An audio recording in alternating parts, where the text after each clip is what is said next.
Mr. Mitchell Johnson, can you tell us about your disease and what did you feel before operation?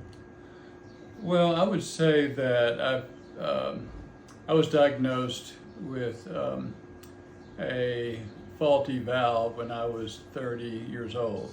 I got a valve replacement operation about 7 years ago, in Russia actually. And ever since that point, I felt pretty good. But in the last year or so, I was advised that by the cardiologist that I really need to consider getting a pacemaker. I really wasn't very excited about this idea for a lot of reasons that are more psychological.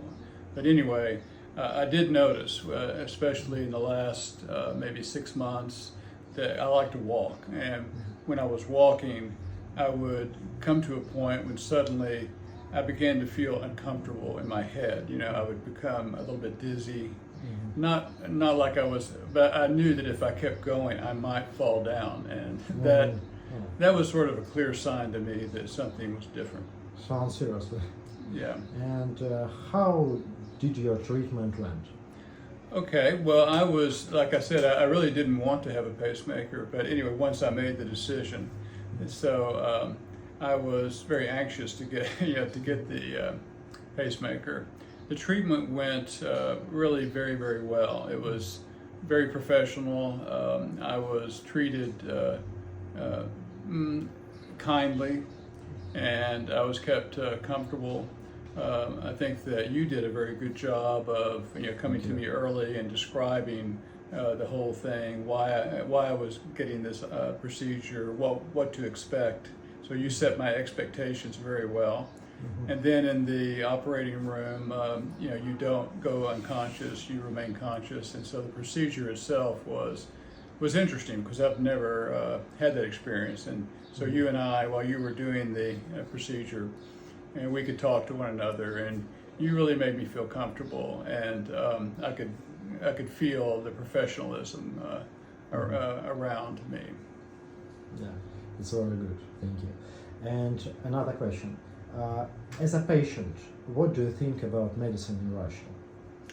I think that people are very serious about what I like about medicine in Russia is I think the technical level is very high, and what's especially interesting is that you don't push patients out quickly. You really make sure that before they leave the hospital, for example, that there not any problems. And then, for example, comparing it to America, that's one of the biggest problems I think we have. That they push people out of the hospital very quickly, and oftentimes they have terrible problems. So I was really impressed that I didn't want to stay for 7 days. That's true, but I understood why, and I thought it was a really great idea. And so I have to say the experience has been very positive. Yeah, thank you. How do you feel yourself now after operation? Well, it's interesting because I don't know if it's psychological or not. Could be.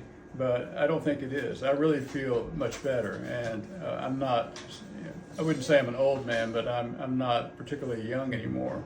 But I'm feeling like I'm maybe it's psychological, but I have a much bigger future now for some reason. I've really felt that way in the last 7 days. I think it's true. Okay. And last question. Your story is very interesting, and can you tell us shortly what are you doing here in Russia, and why are you living here? I came to Russia the first time in 1994. I had studied a little bit about Russian literature and film. I'm a filmmaker, and I studied film in university. So when I finally came here in 1994, I was doing a media project. And a long story short, once I came here the first time, I just kept coming. And I don't know how many times, maybe 100, 200 times back and forth for 20 years. And then I met my wife about 20 years ago. And I met her in Texas, where I lived at that time. And we fell in love instantly. And so since that time, step by step, for the last 12 years, I've lived in Russia more or less most of the time. And I run my business and I edit films and shoot films out of Russia and sometimes about Russia, but mostly for Western audiences. So I'm here really because of love, I guess you could say, but it's not just, and my wife is the most important element. But actually, I really love Russia for a lot of reasons. I'm very happy I'm here, honestly. Yeah, thank you.